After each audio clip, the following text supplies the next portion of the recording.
Hello everyone and welcome back to another reaction video. Today we are finally taking a look at Napoleon's Marshals Part 2. And last time around we went through 8 marshals and that turned out to be a very long video, and I suspect this video will be very long too. But without further ado, let's get going.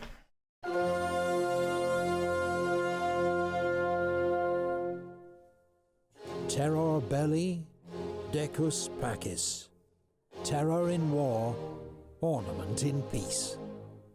The words inscribed on every French marshal's baton. In France, the title of marshal or maréchal goes back at least to the 13th century. It represents the highest possible position of military authority. Authority symbolized by a marshal's baton. The title was abolished during the French Revolution as incompatible with the egalitarian spirit of the age. But in 1804, Napoleon founded a new empire and restored the ancient I rank. already talked about the rank of marshal This is Epic History TV's in the first video, so I don't feel the need to expand on it again. All 26 have been ranked according to our own evaluation of their achievements as marshals, with expert guidance from retired Lieutenant Colonel Remy Porte, former Chief Historian of the French Army. So far, we've met Marshals Pérignon, Brune, Serrurier, Kellerman, Grouchy, Moncey, Poniatowski, and Jourdan. Yeah, so most of these marshals that we went through last time were either honorary marshals recognized for their service to the French Republic, or marshals that didn't really have a long service record. People like Grouchy, for example, or Poniatowski. So now that we've gotten all of those out of the way, we're finally gonna get down to those marshals who actually made a significant contribution during the Napoleonic Wars.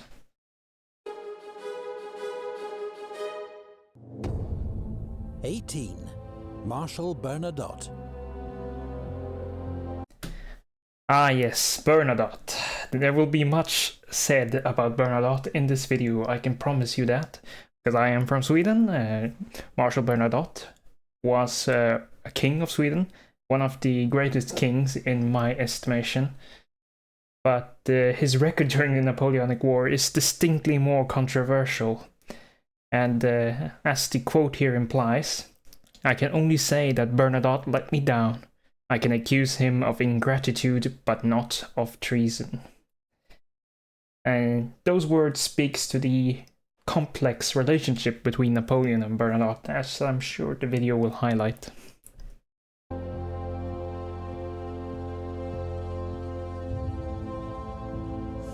Bernadotte enlisted in the French Royal Army aged 17 and proved a model soldier.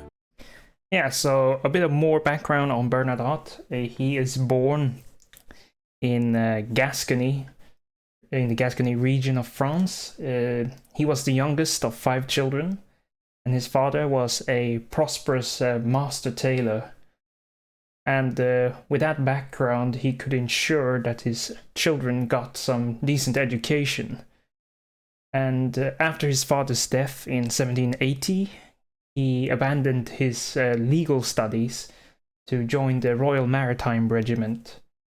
And known for his quite keen intelligence and impressive appearance, he quickly rose through the ranks, and he became a company sergeant major at the age of 25, and that is quite a remarkable pace of advancement during the time of the Royal Army. Rising to become the senior non-commissioned officer in his regiment in just 10 years. The French Revolution and active service opened the door to rapid promotion. He was made an officer, and thanks to exemplary leadership and courage, rose in rank from captain to general of division in a single year. Yeah, so this is an extremely impressive rate of advancement, but not at all unusual considering the vacancies that have been created during the French Revolution. Some additional background here. In 1789, his regiment was sent to Marseille to put down or suppress a civil disturbance, and he was billeted with a wealthy silk merchant, and it turned out to be the father of his future wife, Désirée Clary. And of course, Désirée Clary would also be a one-time fiancée to Napoleon, so you can see where things are going to get muddy. Yes, so he becomes a sergeant major in February 1790, and he moves to lieutenant in 1791, and then he continued to demonstrate his leadership and bravery, and he manages to become a brigadier and being given command of the 71st Demi Brigade. Then he is promoted major, and during all of his advancement, he establishes a reputation for dealing with indiscipline within the army, and he was quite forceful and adamant about maintaining strict discipline. And he distinguishes himself at the Battle of Fleurus, and that is sort of finally what pushes him over to become a general of division. Not even Napoleon rose through the ranks as quickly. He particularly distinguished himself at Fleurus, leading an attack that helped secure Jourdan's famous victory. As a professional soldier and ex-sergeant major, Bernadotte insisted on the highest standards of discipline and conduct from his men. He even fought a duel with his own chief of staff, whom he accused of taking a bribe.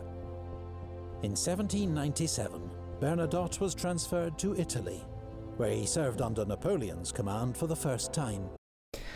Yes, so in early 1797, Bernadotte is rather sent to reinforce Napoleon's army of Italy, and his campaign is entering the final stages by 1797, and there he got up to some trouble. He during this campaign, he arrests the then Colonel Dupuy, who was the military governor of Milan. Dupuy is the same guy who gets killed back in Cairo a year later when he was military governor of Cairo. But anyways, he arrested Dupuy for insubordination, and Dupuy happens to be a friend of General Berthier, who is of course Napoleon's chief of staff. And this created a lasting animosity between the two men that would continue on even during the time of the Empire. And they had a first meeting at the Villa La Favorita near Milan. And, it was a good first meeting, and both men sought to benefit from each other's relationship. Bernadotte, of course, wanted a chance to prove himself further, and Bonaparte was in need of a capable subordinate to finish off the Austrians. So yeah. By this stage, both men had brilliant reputations, but despite a good first meeting, a clash of styles and jealous rivalry soon emerged between them. What's more, Bernadotte had immediately got on the wrong side of the future Marshal Berthier, Napoleon's chief of staff, by arresting one of his friends for insubordination. Yeah, that's Colonel Dupuy, as I was talking about. In 1798...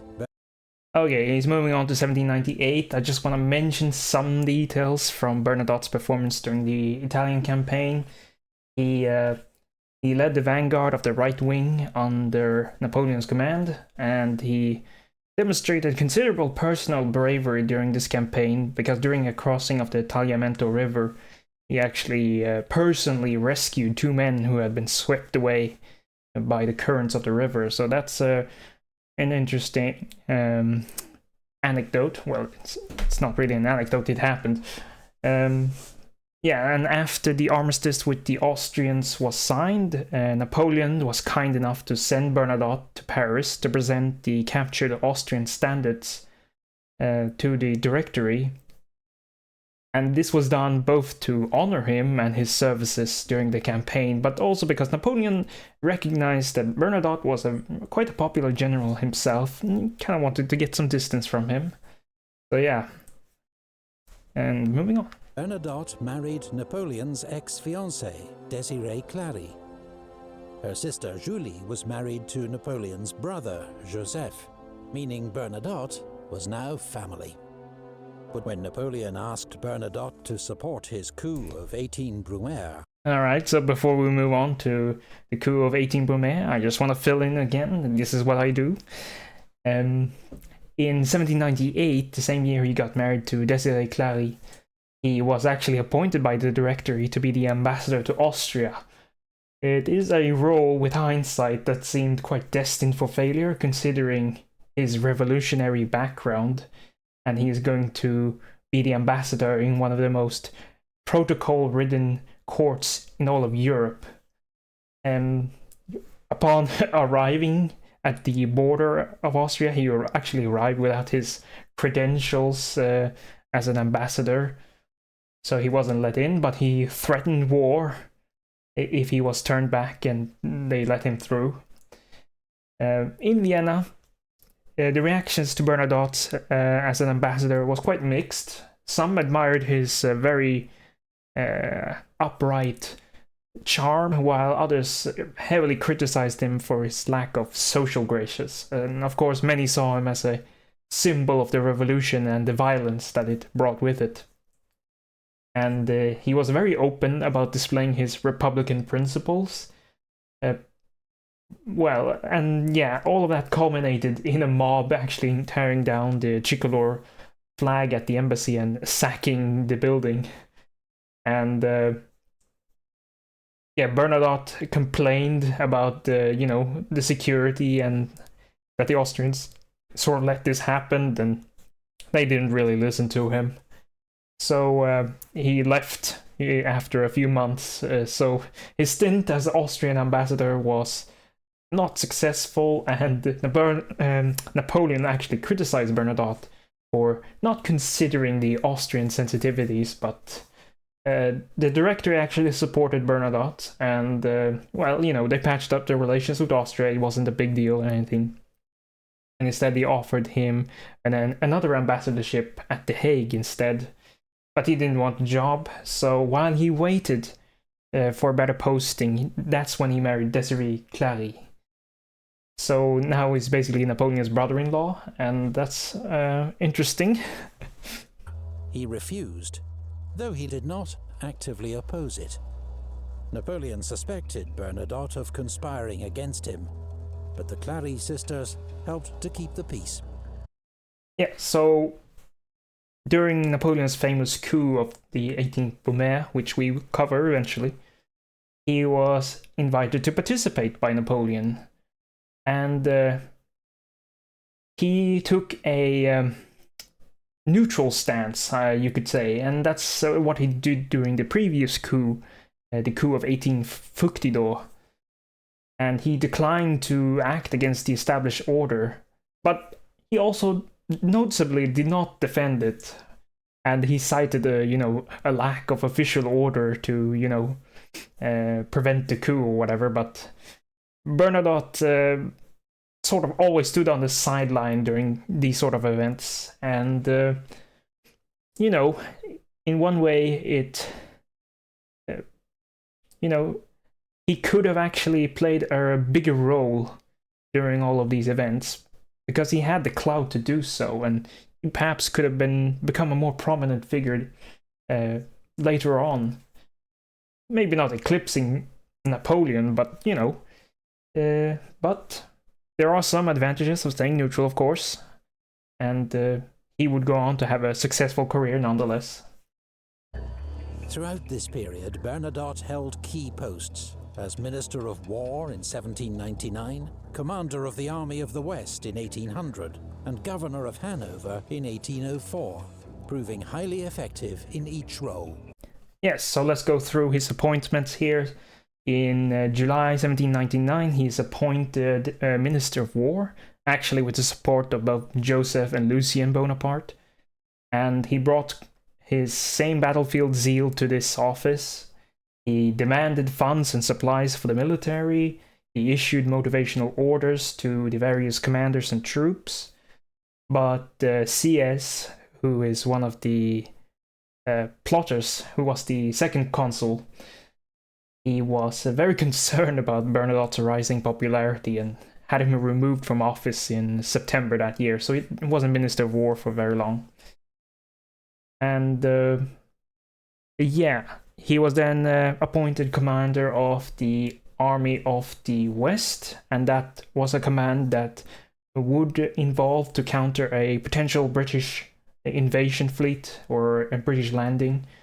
The threat did not really materialize except with a royalist landing in the Vendée region, which Bernadotte had to suppress. It was more of an insurrection than anything. And then the Peace of Amiens in March 1802 meant that he did not have any British invasion force to counter, so he moved on, and he was during this time actually offered the position as Governor General of the French territory of Louisiana. And this was a clear plot by Napoleon to put a huge distance between him and Bernadotte. Bernadotte declined the offer, but he did accept the posting as the ambassador to the United States. But before he could depart, Napoleon had already sold the Louisiana territory and renewed the war with England. So, you know, he actually abandoned this role and returned to Paris and offered his services to Napoleon once more. And yeah, then he was made governor of Hanover. He proved quite effective at this role too. Nothing much to say about that. That year, Napoleon made Bernadotte a marshal, and he commanded First Corps at the Battle of Austerlitz, playing a relatively minor part in the Emperor's great victory. Yeah, one thing I could say about his appointment as governor of Hanover is that he restored order. There was a bit of revolutionary chaos going on.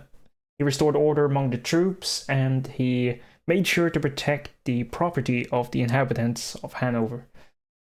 So there's that. He also reduced the economic burdens of the occupation, and he secured a reduction in the occupation army size, to ease the pressure on this occupied territory. And yeah, then he returned to Paris for his coronation. He was made a marshal. He was the 7th name on the list. He was given command of First Corps. And yeah, during the Battle of Austerlitz, he holds the left flank. And yeah, of course, as always, Napoleon criticized him. He wasn't moving fast enough, and he before the battle started that morning there, he addressed Bernadotte in a rather imperious tone. Nevertheless, Bernadotte was part of the main attack, even though, like they said, he played a relatively minor role here. Nevertheless, he was rewarded with the title Prince of Pontecorvo. Yes, so this is interesting. Pontecorvo is a former papal possession, now incorporated into the French Empire. And Bernadotte was actually only the 2nd prince to be created after Berthier was created the Prince of Neuchâtel. So this does speak to, a few different things, but it seems that Napoleon still valued Bernadotte's services, and some of it's because he's family at this point, probably. But an interesting thing is that the sigil created, the heraldry created from his time as Prince of Pontecorvo actually remains on the royal arms of Sweden to this day. Just an interesting little fact there. But his relationship with Napoleon remained difficult. Yes. In 1806, as Napoleon took on Prussia, Bernadotte was blamed for failing to support Marshal Davout at the Battle of Auerstedt, and was nearly court-martialed. though Bernadotte partly redeemed himself with a vigorous pursuit of the beast.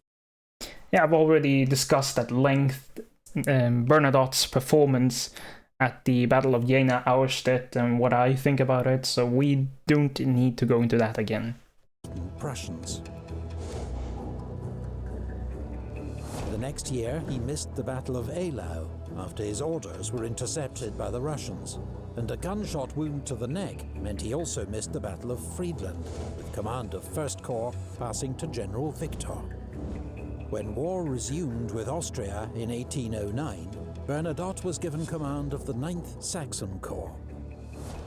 On the evening of the first day at the gigantic Battle of Wagram, his troops were in heavy fighting with the Austrians. But dressed in white, like the Austrians, they came under devastating friendly fire, panicked and routed. The next morning, Bernadotte pulled his men back without orders, and when they later retreated again, he and the Emperor exchanged sharp words on the battlefield. Yes, so Bernadotte and Napoleon clearly is not seeing eye to eye here, especially not so on the battlefield, and I've already relayed my thoughts on the Battle of Wagram and Bernadotte's performance during that battle already, so we do not need to repeat that. We're saving some time here. But yeah, this is a very famous proclamation we have up here, defending the Saxons' conduct. It was a smidge over-exaggerated how good their conduct was, but they were subjected to friendly fire. I'll give them a pass. Bernadotte then issued a proclamation to the Saxons praising their conduct and outraging Napoleon. Bernadotte was sent in semi-disgrace to the Dutch coast to oversee the defeat of a major British landing at Walcheren. Yeah, oversee is the right word, because Bernadotte didn't really do much during that campaign. He didn't have to do anything, actually. He just watched as one redcoat after another disembarked in this swamp, and one by one they succumbed to swamp fever and all other sort of nastiness, dysentery and whatever. But another triumphant proclamation, effectively publicizing the strength of his forces, further infuriated Napoleon. In an unlikely twist of fate in 1810, Swedish politicians invited Bernadotte to become Crown Prince of Sweden. Yes, so let's talk about the Swedish succession crisis of 1810. Now, what has happened here? In 1809, Gustavus IV Adolf, or Adolphus, whatever you want to say, was deposed in a military coup, one of the few military coups in Swedish history, certainly the most famous one at least. And why was the king deposed? Well, Sweden has just lost Finland, our ancient eastern half, to the Russians, and this is the greatest military humiliation Sweden has ever suffered. Especially so because the war was not unwinnable per se, even though the Russians certainly have access to more resources. A lot of incompetency was going on in the Swedish army at the time. In any case, Gustavus was deposed, and this created a problem because the new king is Charles XIII, is very old, and he doesn't have any children, at least not any legitimate ones. So what are we going to do here? Now, what the Swedish parliament first decides to do is to invite a Danish prince. That is the most natural option, the first option that they opted for, because, despite the many centuries of warfare between Sweden and Denmark, their houses were intermarried, and, they had the best claims to the Swedish throne in that sense. But a few, weeks or months into his tenure as crown prince, this Danish prince actually falls off from a horse and dies. So now it's total chaos, and now they thought about adopting another Danish prince, but they're gonna look outwards. The current king was old and childless, and Bernadotte was a proven general and administrator, member of the French imperial family, and well regarded by Swedish army officers, who remembered his fair treatment of Swedish prisoners 3 years earlier in Pomerania. Yeah, so it's actually a very interesting story how this played out. It was actually not authorized. There was a Swedish noble who actually went down to France and started scouting for potential candidates. And he did not have authorization to do so, but eventually he found Bernadotte, and he considered other candidates, but none of them were really willing to convert from Catholicism to Protestantism, which is required, more specifically Lutheranism, which is required in order to succeed to the Swedish throne. Bernadotte was willing, and he had a track record with Swedish soldiers. He had administrative capabilities, had military capabilities. When more and more you looked at it, and he was connected to Napoleon by marriage, but yeah, the more people looked at this option, the more they thought, hey, this is a guy we can go for. And of course, there was a promise from Bernadotte that he would basically come with huge sums of cash, because remember, Bernadotte has become very wealthy because he has been a marshal, a military commander for a long time now, and he's become quite wealthy, and Sweden was in dire financial straits at the time, so they thought maybe this guy could bring a lot of money too. That's actually what he did. He actually paid off the entire national debt of Sweden, but that's a story for another time. Anyways, they picked Bernadotte. Napoleon was at first bemused, remarking that he could think of other marshals who were better qualified, but he did give his assent, even when Bernadotte made it clear that as Crown Prince he would pursue Swedish interests. Yeah, so there's this famous last meeting, where Napoleon tries to extricate a promise from Bernadotte to never raise an army against France, and Bernadotte refused because, of course, he has an obligation to always act in the best interests of his new country. And Napoleon relented in the end, and he just sent him on his way. He released him from his vows to France, and let our destinies be fulfilled, as he said. And this is a key thing for all of the people saying that Bernadotte was a traitor to France and to Napoleon.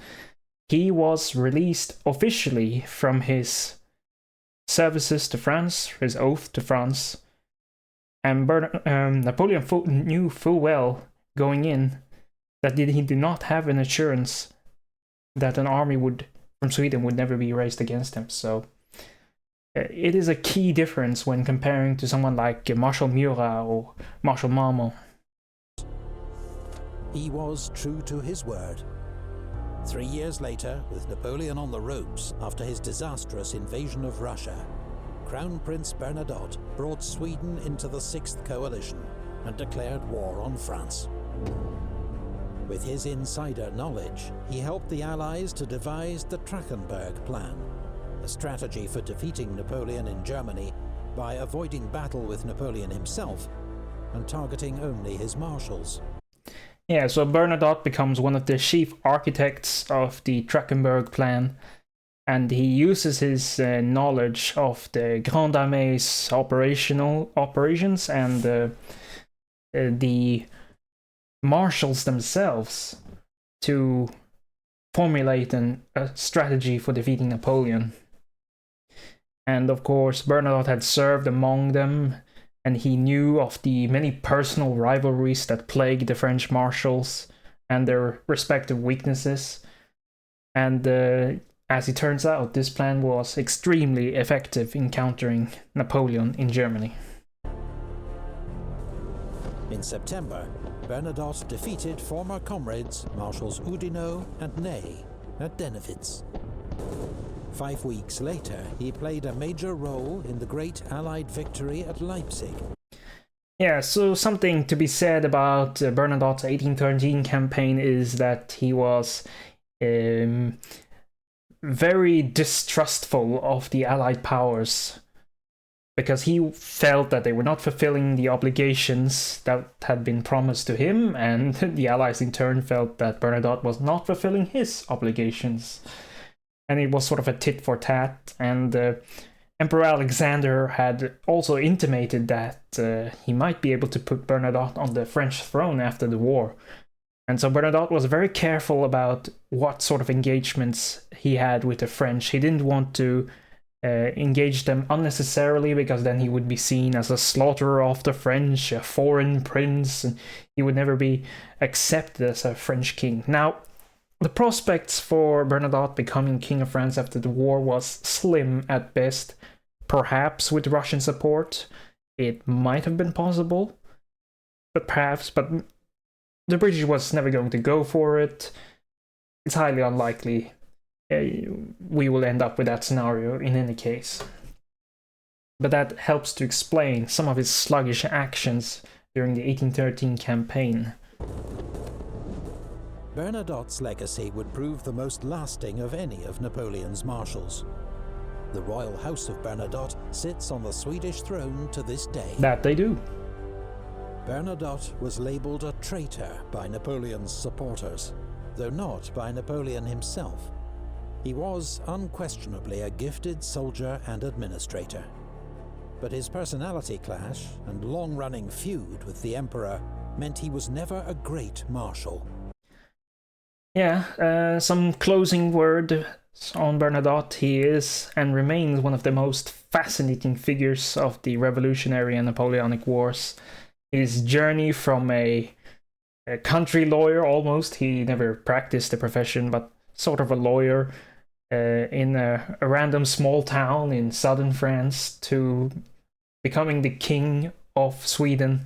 It's one of the most remarkable journeys, alongside Napoleon's own journey, of course. And it really is a testament to the times that something like such advancement could happen. And there were so many circumstances that could have changed everything. And this is where he ended up. And like I said, he had a very prosperous reign as King of Sweden. He was not without controversy. He clashed with the liberal forces during the 1830s and 40s. But yeah, he will go into his achievements as King of Sweden another day. But as I said, a remarkable journey, a remarkable figure. And yeah, now we'll move on. Ah, yes. 17. Marshal Augereau. Marshal Augereau. His courage, his outstanding virtues elevated him far above the crowd, but honors, titles, and money plunged him back into it. That does sound like Augereau, alright. Augereau had, by his own account, an eventful younger life, serving at various times with the French, Russian and Prussian armies, deserting or being kicked out of all three in dubious circumstances. Yeah, so some more background on Augereau. He is born in 1757 in Paris, and he is first mentioned in the history books by the 1790s. He was raised, by his own account at least, in quite modest circumstances. His father was apparently a fruit merchant, and he always had from an early age quite an adventurous spirit, and he liked physical activities like fencing and brawling. And, at 17, he enlisted in the French army in an infantry regiment, but he soon switched to serving in a dragoon regiment after several dubious incidents, including one where he's said to have killed an officer in self-defense. Yeah, he had quite a controversial start to his military career. As they said here, his military career was quite nomadic. He wandered across all of Europe, serving in various armies, including the Russian and Prussian ones. And his time in these armies are quite embellished in his later retellings.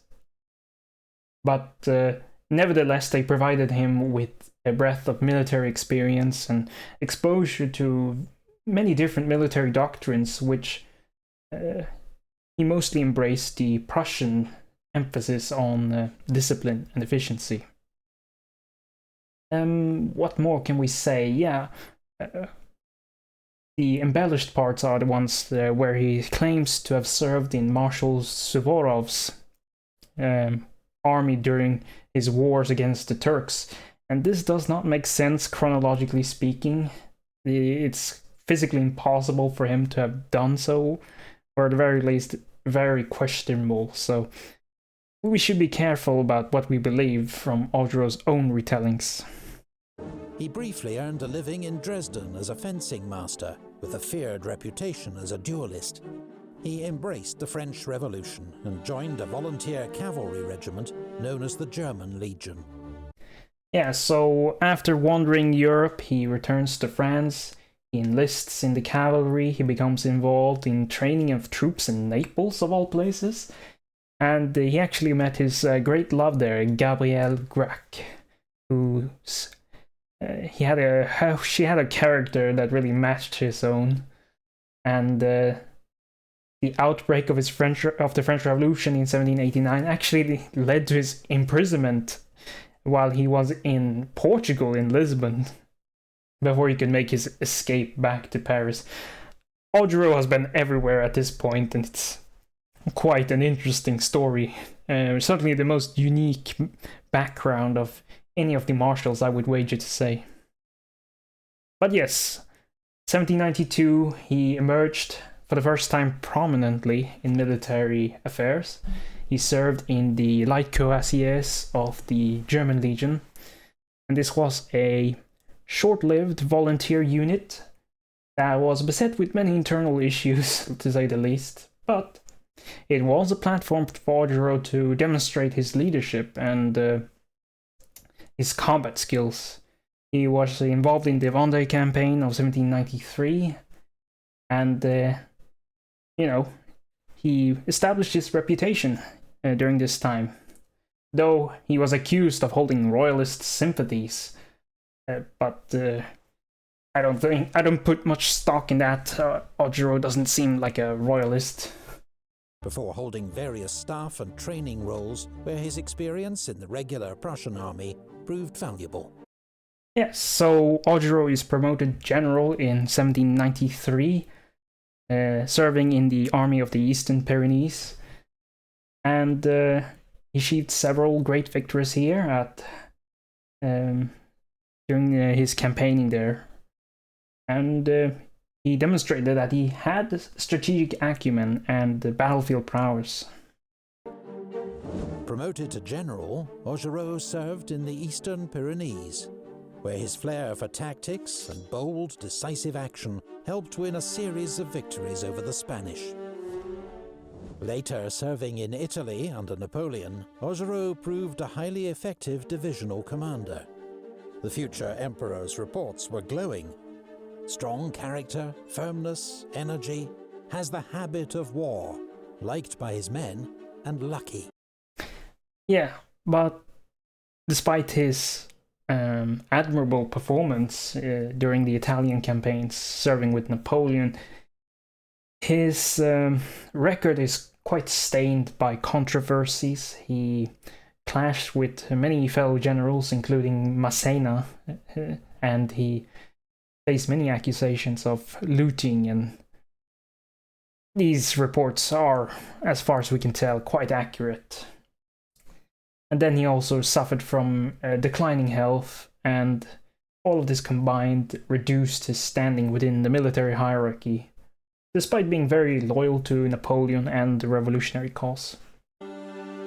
In 1796, Augereau played a leading role in Napoleon's victories over the Austrians at Castiglione and Arcole.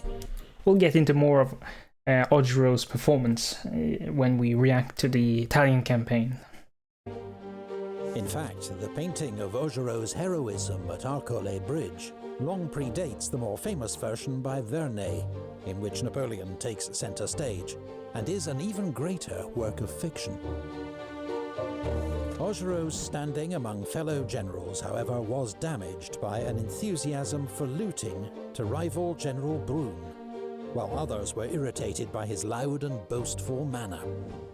Augereau was known to be a reliable Republican, and in 1797 Napoleon sent him to Paris to be the military muscle for the coup of 18 Fructidor. This was an army-backed purge of pro-royalist politicians threatening to restore the French monarchy. A brief spell in... Yes, as with many of these military careers, they are intertwined with high-level politics, and Augereau was certainly no exception to this rule. And his political career sort of culminated with his involvement in the coup of 18 Fructidor, where he gained considerable influence in the directory's graces. But yeah, as they're about to go into, his subsequent assignments, like the command of the Army of Germany, proved to be less than good. Let's just call it that. Charge of the Army of the Rhine demonstrated that Augereau was not suited for high command, as his unruly entourage and obsession with plunder caused chaos at headquarters. As a Republican, Augereau initially opposed Napoleon's seizure of political power, but soon sensed which way the wind was blowing and pledged support. Yeah, Augereau is, how should we call him, an opportunist, as we will see later down the road. Created a marshal in 1804, status, wealth and declining health served to mellow Augereau's behavior. Yeah, as time goes on, we sort of see a transformation from a reckless youth to a more tempered leader. Augereau really shifted in his behavior as time went on.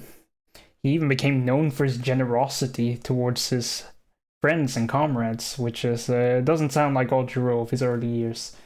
He, for example, he loaned 200 francs to Marshal Bernadotte, and his aides described him as the good marshal, and they cited examples of him treating civilians and officers fairly and justly. So this is a really stark shift in personality and behavior. He commanded 7th Corps in the 1805 campaign, but was held in reserve and missed the great battles of Ulm and Austerlitz. The following year, he was in the thick of the fighting at Jena, leading 7th Corps against the Prussian southern flank. At Eylau in 1807, Augereau was so ill he had to be strapped to his horse, but led 7th Corps into battle in terrible winter conditions. Yeah, so Augereau's performance during the Napoleonic Wars is quite varied. He played a great supporting role during the Ulm-Austerlitz campaign, but his performance at Jena was a bit so-so, and then he displayed quite remarkable resilience, especially during the Battle of Eylau. He was ill, he became injured during this battle, but despite this, he continued to provide leadership for 8th Corps, which unfortunately is going to get destroyed in this battle.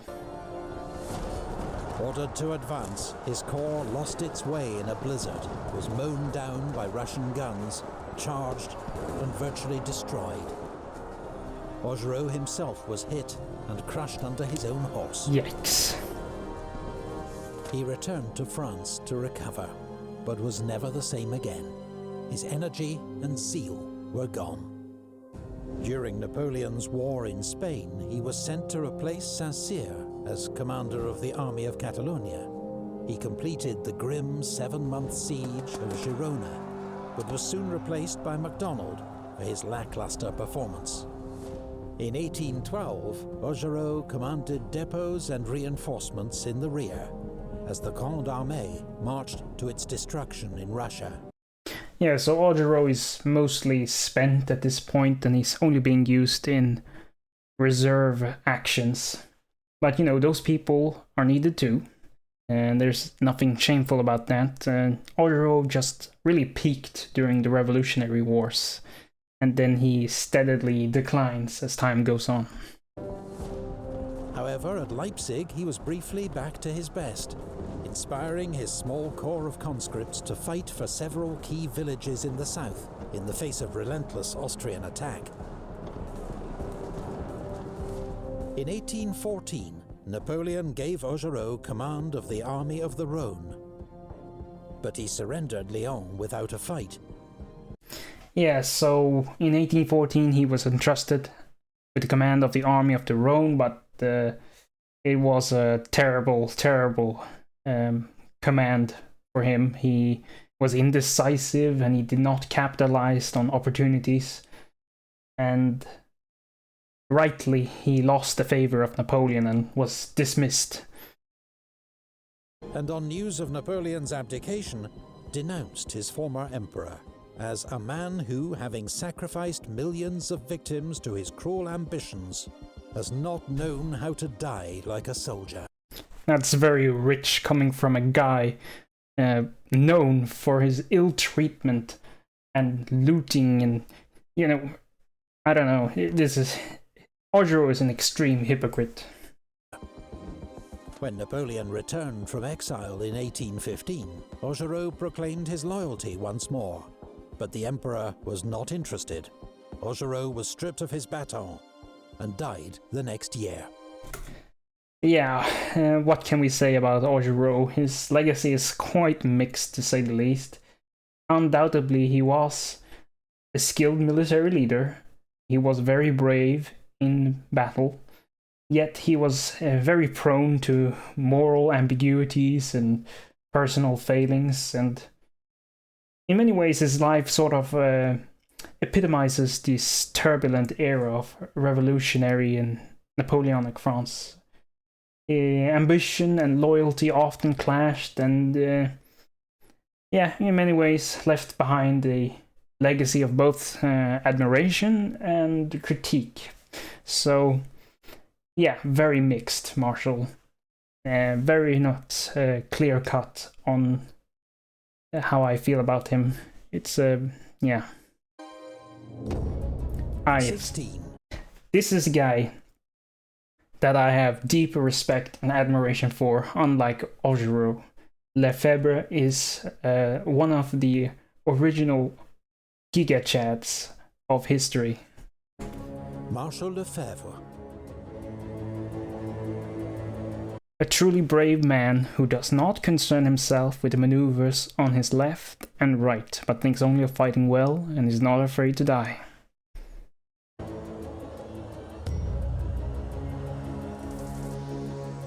François Lefebvre was a sergeant with 16 years' service in the elite Garde Française when the French Revolution broke out. Yes, let's do some more background here. Let's fill in the gaps. Lefebvre was born in the region of Alsace in 1755. He had quite humble origins. His father was a former trooper. He turned into a miller later on in his life, and then he became the town constable. And he died when Lefebvre was quite young, and he was raised by his uncle. He lacked formal education, but he showed early on an inclination towards a military career, and he enlisted at the age of 17 in the elite Gardes Françaises, the French Guards, and it is one of the more prestigious royal household regiments that was located in Paris at the time. He rose through the ranks quite steadily. He was promoted to corporal in 1778. He was a sergeant by 1782. And then he married a woman, Catherine Hübscher, I think her last name is. And she was a washerwoman. And their marriage really was quite unique in its strength. It was really... They both supported each other loyally, and it was a very close and great relationship between the two. And it was quite a source of strength for Lefebvre in his life. Nevertheless, by 1788 he reached the rank of first sergeant, and this was sort of the pinnacle for the non-commissioned officers, because the aristocratic restrictions that were common to the Ancien Régime. And by the outbreak of the revolution in 1789, he finally got his chance. When the Guard was disbanded, he became an officer in the Paris National Guard and received the first of many wounds protecting the royal family from an angry mob. Yeah, so upon the outbreak of the revolution, he joins the National Guard of Paris, and he became known for his Republican sympathies and commitment to order. And he provided leadership and bravery during, for example, the storming of the Bastille, and of course, he protected the royal family at the Tuileries storming. And this gave him some early reputation, you know. Every inch the soldier, the Revolutionary Wars brought Lefebvre opportunity for active command and rapid promotion. In just 2 years, he rose from captain to general, establishing a reputation as a formidable divisional commander, a good tactician, brave, energetic, and attentive to the needs of his men. Yes, so in 1792 he becomes a captain, then he steadily rises again, and his actions during the War of the First Coalition earned him quite a rapid promotion, as he's already a general by 1794, and he played a crucial role at the Battle of Fleurus, as so many others did, of Napoleon's marshals. And like they said, he proved to be quite a skilled tactician, but he also had, you know, he was a bit of an old school in the way that he honored the principles of honor. So there's one instance after the Battle of Fleurus where he had captured some French emigres, but he refused to execute them for treason, whatever. And, you know, this demonstrates that he had great personal honor too, which not every marshal had. His chief of staff, the future Marshal Soult, acknowledged that he learned much from Lefebvre's example. In 1799, Lefebvre commanded... Oh, we already skipped to 1799. We gotta fill in the gaps again. 1795 to 1797, he serves in Germany under various famous commanders such as Kleber, Jourdan, and General Hoche. And he continued to distinguish himself. He showcased an ability to lead effectively in combat, and he solidified his reputation as one of the Republic's foremost generals, actually. And now we jump to 1799. The Paris military district. Not much impressed by politicians. When Napoleon asked him to support a coup, he was all for it, declaring, "Yes, let's throw the lawyers into the river." Yeah, it's a very famous quote from Lefebvre, a very memorable quote. Now, Lefebvre is a Republican, and his support for Bonaparte really stems from a desire of gaining some political stability and his disdain for the civilian politicians. And that is why he backs Napoleon, despite this being sort of an anti-Republican. So, nevertheless, he was a key player during the coup of 18 Brumaire, and he will be rewarded for his loyalty by the emperor. In 1804, Napoleon made Lefebvre an honorary marshal. Honorary because Napoleon assumed Lefebvre would prefer a quiet life in the Senate after a decade's active service with the scars to prove it. But he'd underestimated Lefebvre, who pleaded for a frontline role. So the emperor gave him command of the Imperial Guard infantry for the Jena campaign. The next year, Lefebvre commanded the siege of Danzig, inspiring the troops of 10th Corps by leading one counterattack in person. Yeah, so this is really the apex of Lefebvre's military career.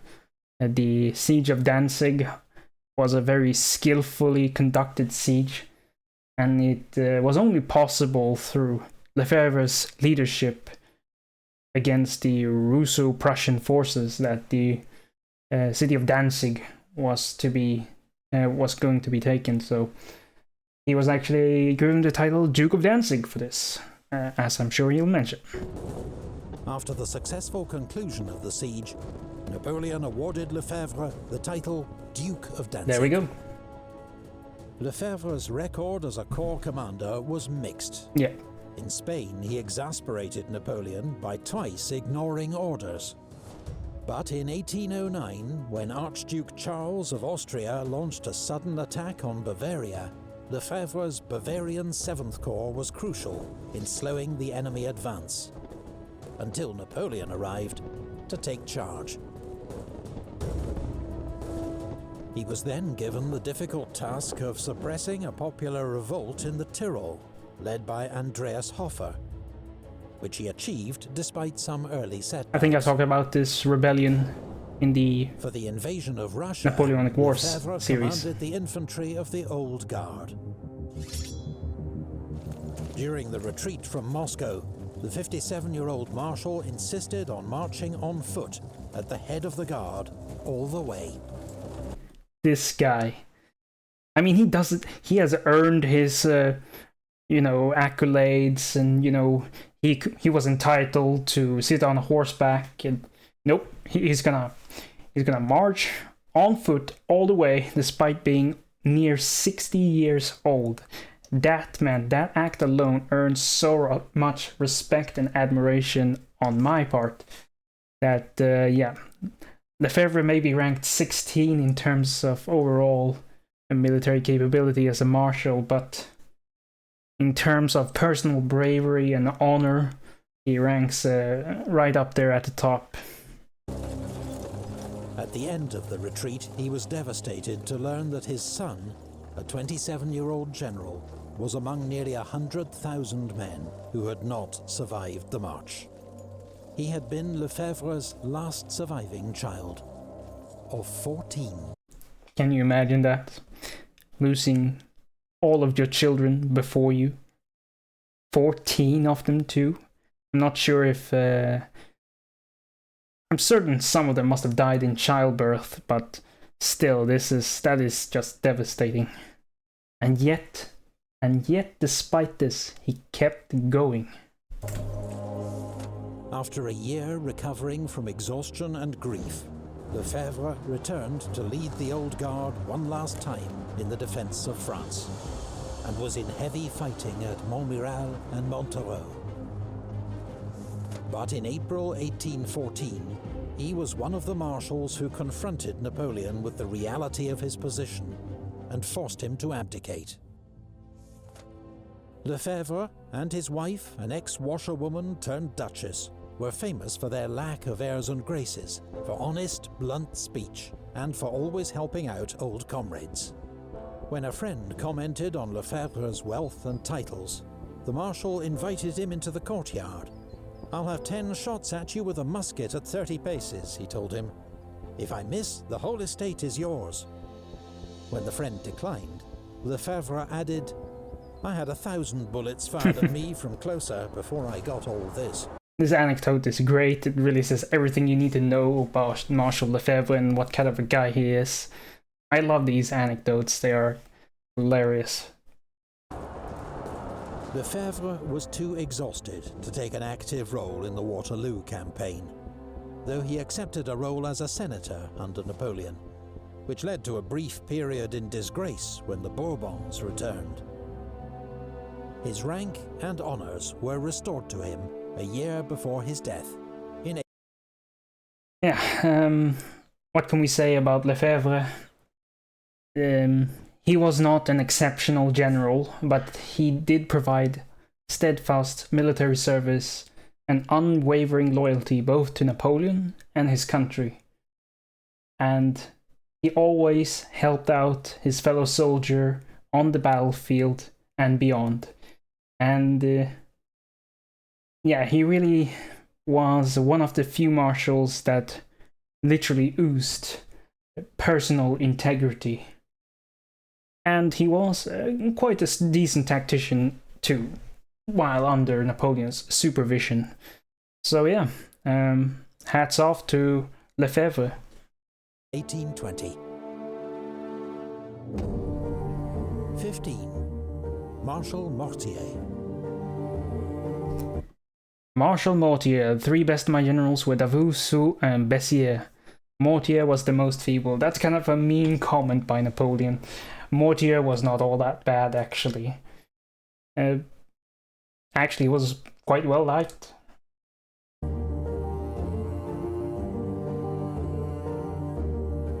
Edouard Mortier was from a prosperous middle-class background in northern France. When the French Revolution began in 1789, he volunteered for the National Guard. Alright, I'm filling in again.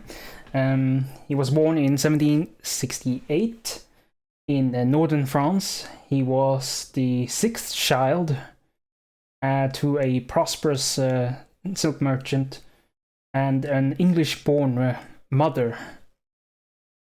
And he was actually educated in English, and he developed a proficiency in the language. And as it turns out, Mortier is the only one of Napoleon's marshals who were able to speak English.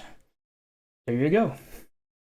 A new middle-class militia charged with preserving order and defending against counter-revolution. When war broke out with France's neighbours, Mortier's unit was sent to the front. Standing 6'4", Mortier was conspicuous for his height and bravery. Yeah, his military career begins quite early on, at age 23. He actually served in the Dunkirk National Guard, if you can believe that. And yeah, right from the get-go, he demonstrates bravery and tactical acumen. And he had, he earned many commendations during this period for his services. Being wounded twice and winning praise from his commander, the future Marshal Lefebvre. There you go.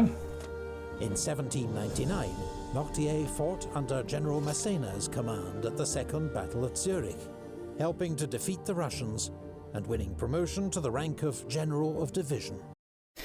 Yeah, his career during the 1790s advances quite steadily, as the rest of Napoleon's marshals did.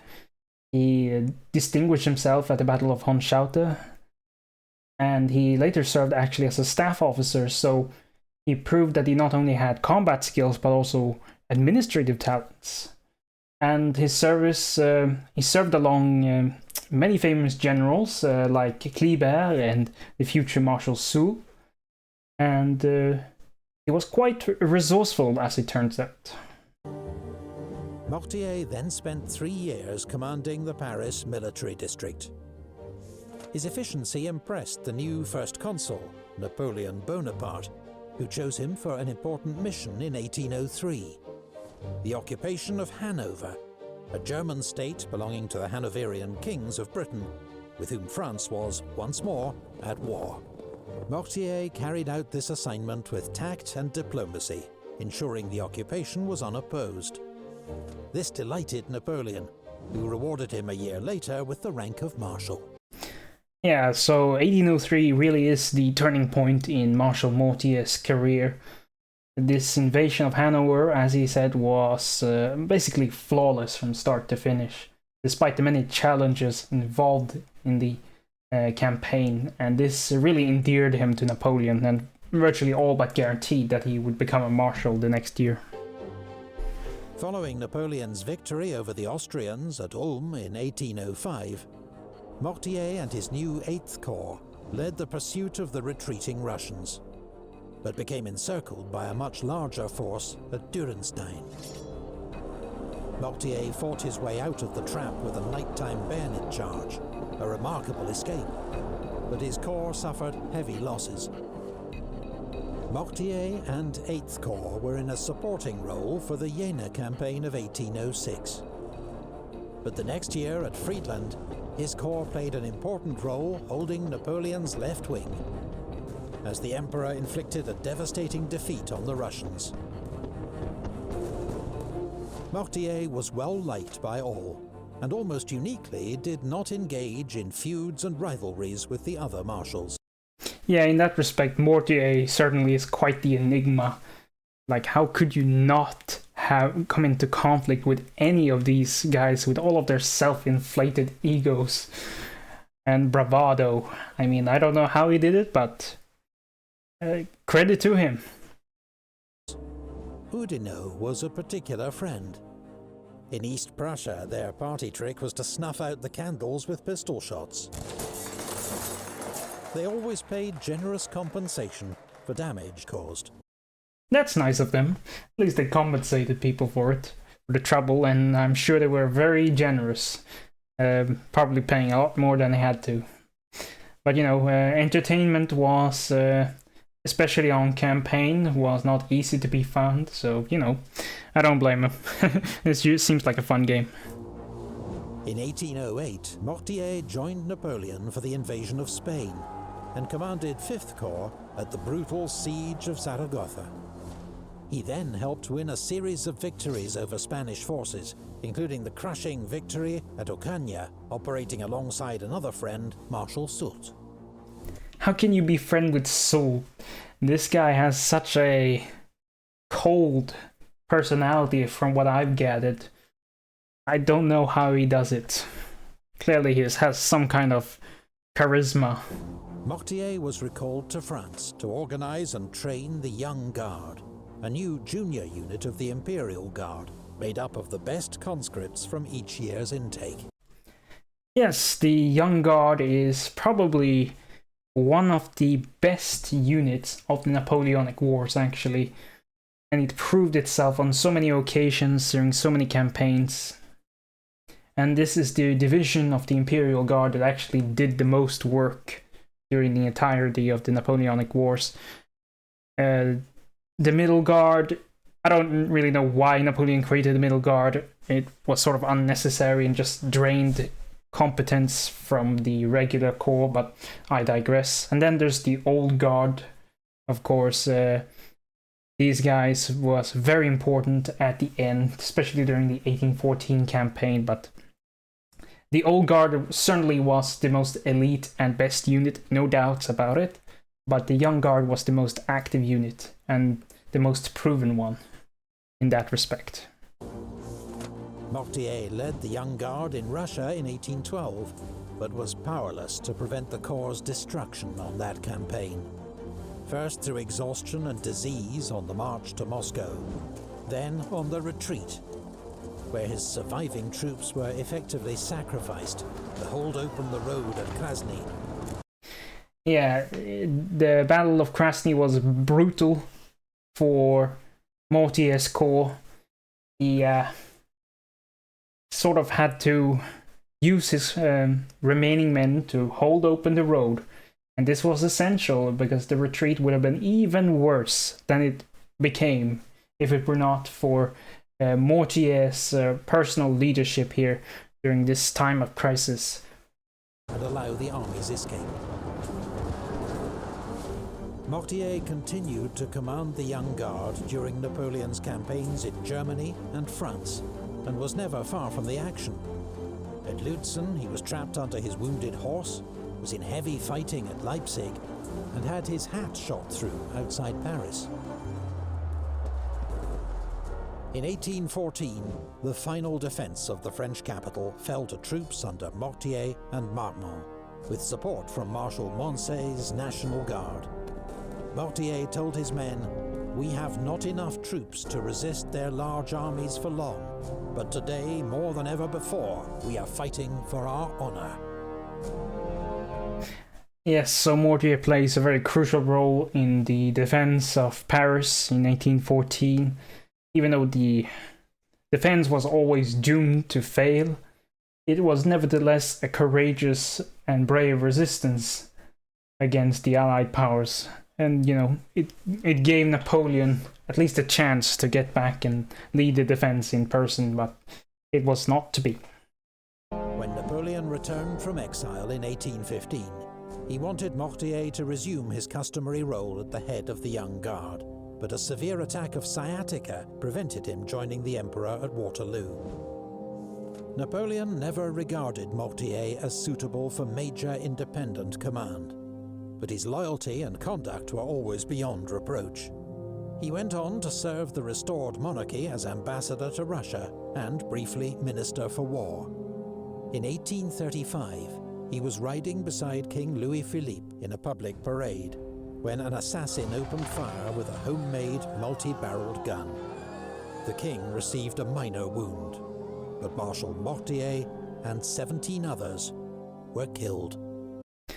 That is a really unfortunate end to Marshal Mortier's illustrious career, but nevertheless, his legacy is one of courage, it is one of leadership, and it is one of commitment, unwavering commitment to France and what it stood for. So, Mortier was called feeble by Napoleon, but I know that Napoleon did have much respect for Mortier and his efforts. So, yeah, not a very spectacular general again like Lefebvre, but not everyone can be a superstar like Murat or Davout or whatever. So, you know, you need guys like these too. Oh no, Marshal Marmont. Marshal Marmont. Oh boy, here we go. Marshal Marmont, perhaps even more controversial than Marshal Bernadotte. This quote from Napoleon pretty much says it all, doesn't it? I was betrayed by Marmont, whom I could call my son, my child, my creation. Vanity was his undoing. Oh yeah, here we go.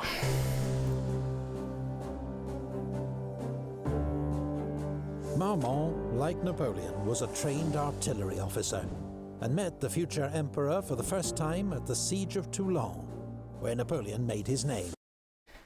Yeah, some background.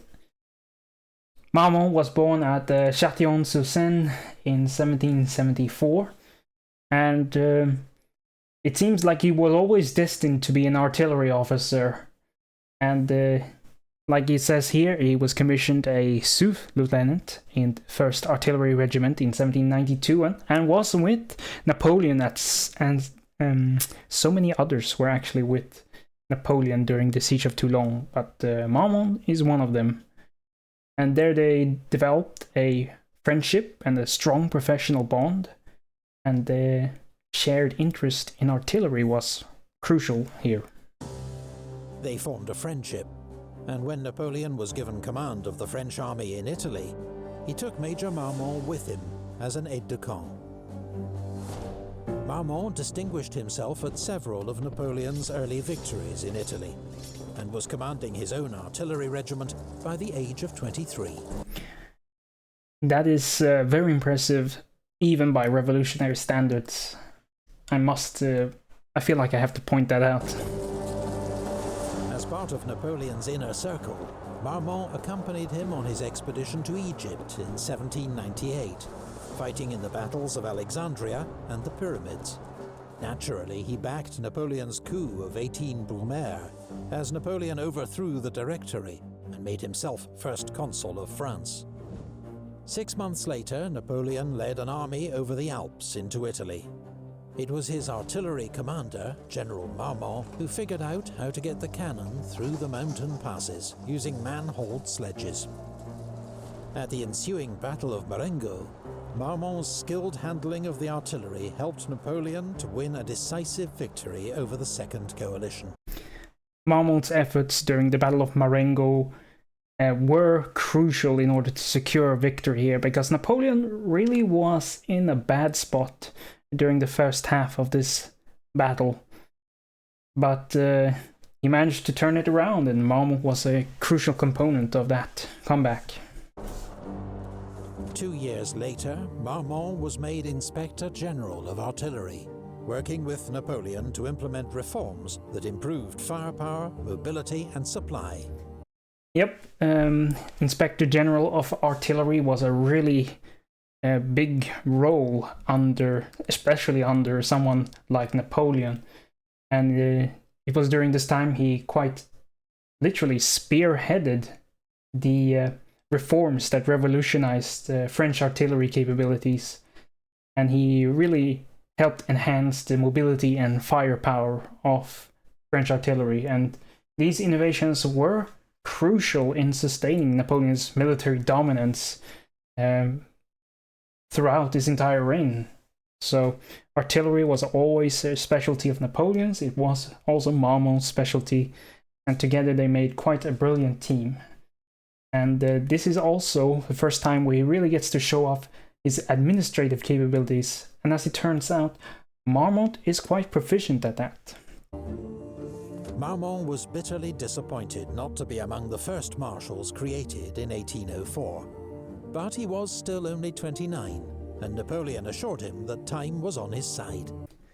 In some ways, it's not surprising considering Marmont's very limited ability of high command. However, it could be argued that he was part of Napoleon's inner circle, that he was a protege almost to Napoleon. So in that sense, it is somewhat surprising that he wasn't included, but, you know, I guess it's fine if Napoleon planned to give him more responsibility over time, and it's not going to work out like that. He was further frustrated in 1805, when his corps was sent to guard the army's strategic southern flank, and so missed the great victory at Austerlitz. The spoils of that war included Dalmatia, which Marmont was sent to govern in 1806. Though he lived in extravagant luxury, his reforms and infrastructure projects were so effective that even the Emperor of Austria later admitted, "It's a great pity that Marmont was not in Dalmatia 2 or 3 years longer." That's a great mark of respect right there. But yeah, Marmont's aspirations for frontline command were thwarted several times by Napoleon because he was always given supporting roles, especially during these critical early campaigns like the Ulm campaign, the Austerlitz campaign, the Wagram campaign, where he was relegated to a backline role. But during his governance of Dalmatia and later the Illyrian provinces, he found his opportunity to shine, at least in administrative matters. And as Governor General of Dalmatia, he proved to be very astute at governance. And he issued many pragmatic reforms that significantly improved local infrastructure and just the overall governance of the province. And this earned him the title Duke of Ragusa, and they really solidified his reputation as a capable administrator. And not every one of Napoleon's marshals were capable of that. I would say Marmont was actually one of the few that really thrived with administrative responsibilities. I could think of others, Davout, Bernadotte, and Suchet, for example. And these are some of the generals that really did good with administrative responsibilities. When war broke out with Austria again in 1809, Marmont marched north with 11th Corps to join Napoleon near Vienna. But at the Great Battle of Wagram, his troops remained in reserve, while the other corps were engaged in ferocious fighting. At last, an opportunity to prove himself came, as Napoleon ordered him to pursue the retreating Austrians. But reckless over-enthusiasm nearly led to disaster at Znaim. A week later, Napoleon created 3 new marshals, MacDonald, Oudinot, and Marmont. MacDonald for France, it was said, Oudinot for the army, Marmont for friendship. Yeah, this is quite a humiliating episode in the relationship between Marmont and Napoleon. Now, MacDonald was definitely justified. This was a very capable general who has been sidelined for far too long for stupid political reasons. Oudinot does not need explanation. And Marmont, well, he never has really been given a chance to prove himself during these early half of the Napoleonic Wars. And yeah, he probably didn't deserve to be promoted marshal, but then again, Napoleon hadn't really given him the opportunity to prove that he was worthy. Napoleon then rather undermined the moment by telling Marmont, "Between ourselves, you've not yet done enough to justify my choice." He didn't need to say that. That was quite mean, His big actually. chance came in 1811, when he was sent to Spain to replace Marshal Massena. You don't want your first big shot at independent command to be in Spain, of all places. It's just a disaster. But after a promising start and some bold manoeuvring against the British on the Douro River, he stumbled into disaster at Salamanca.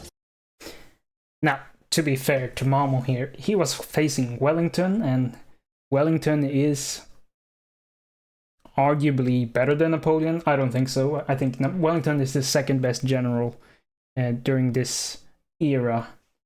But Wellington was, compared to Marmont, it was like a great chasm that separated them in terms of competent leadership. So you shouldn't feel too bad being beaten by Wellington. After all, Napoleon was. Marmont himself was an early casualty of the battle, badly wounded by a shell burst and carried from the field, as Wellington routed his army.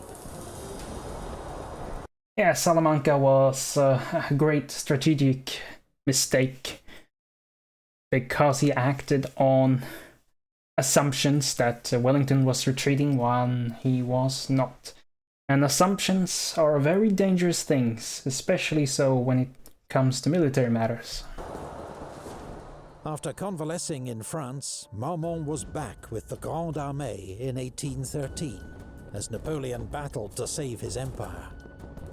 He commanded 6th Corps throughout the campaign in Germany, fighting at Lützen, Bautzen and Dresden.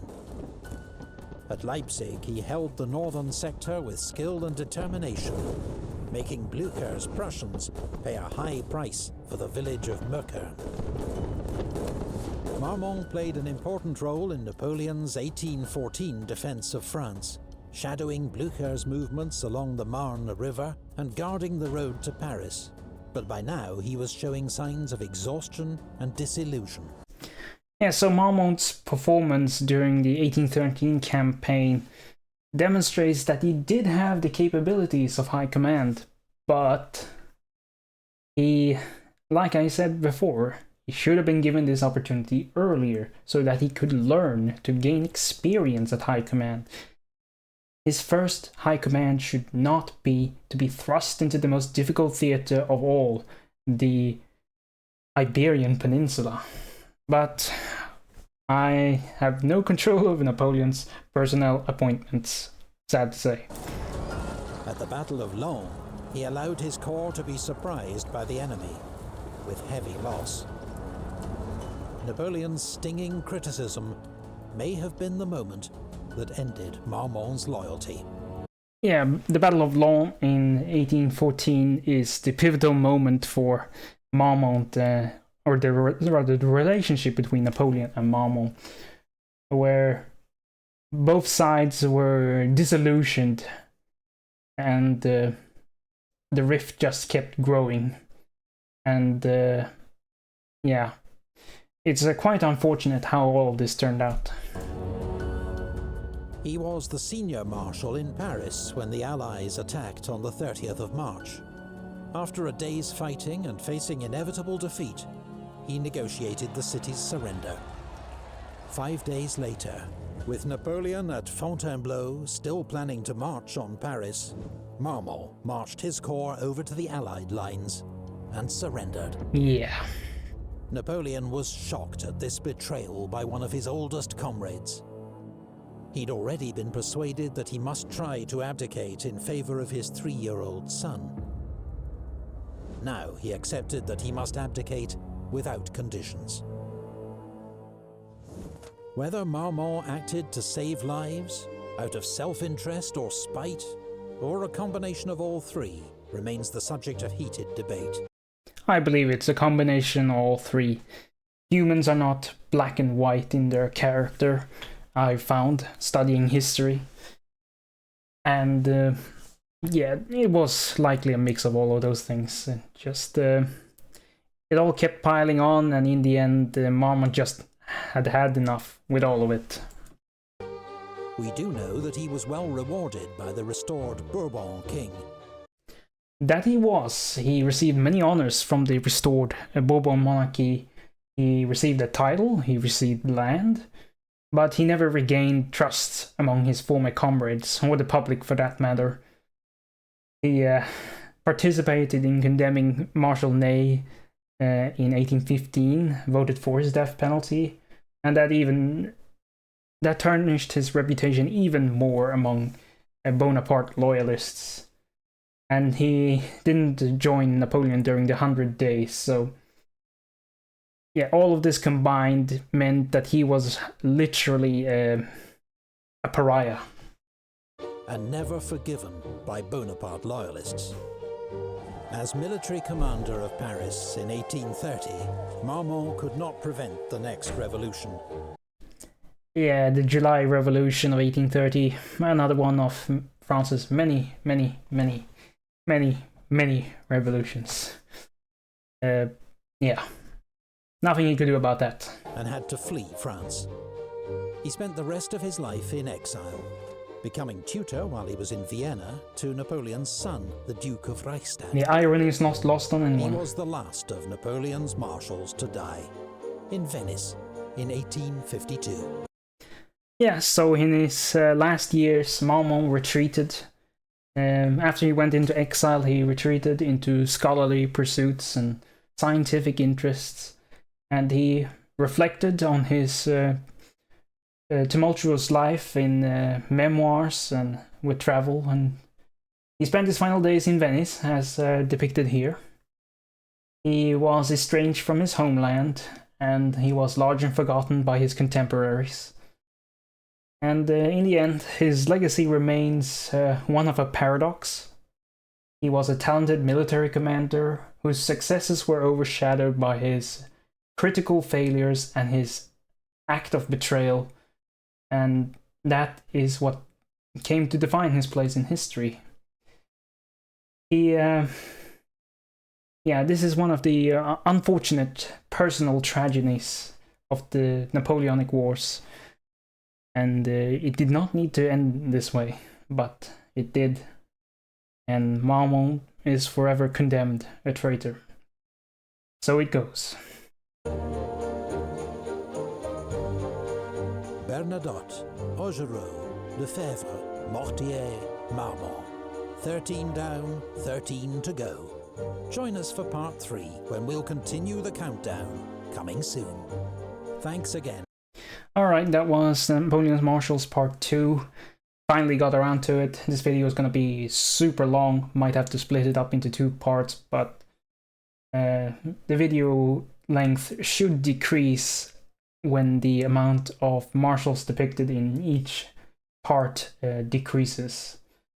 So we dealt with 5 marshals this time, 8 marshals the last time, 4 marshals the next time. So yeah. We will continue on with this series in due time, and yeah, this video is already too long, so I will sign off here. If you have any comments, please leave them. I'd love to discuss, talk, or if you have any extra context to add, and like the video if you did like it, and subscribe if you haven't already done so. But yeah, I'll see you guys next time.